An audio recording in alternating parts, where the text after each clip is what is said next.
because I remember 2020. Me and my brothers, we took camera, we were dancing. I'm sure that didn't work out. I wanted to post videos, but we're not confident and it was rubbish yet. So how did you start? How was it for you?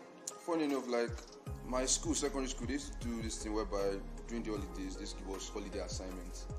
So one day I was in my holiday assignment and I was just scrolling through TikTok, scrolling.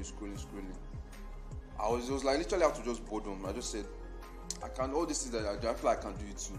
So like right there, I literally stopped my holiday assignments, and funny enough, my sister had the ring lights, fortunately for me. So I just took the ring lights, started, and like I was consistent, like from the beginning. For me too, from the beginning. Ring lights. Yeah. I don't know. Now I feel like ring lights, boys. I don't know, boys. I feel like ring lights is gay and stuff. I don't That's know. why you I'm don't not have saying- 298 followers on TikTok, because you think so. Now someone that is telling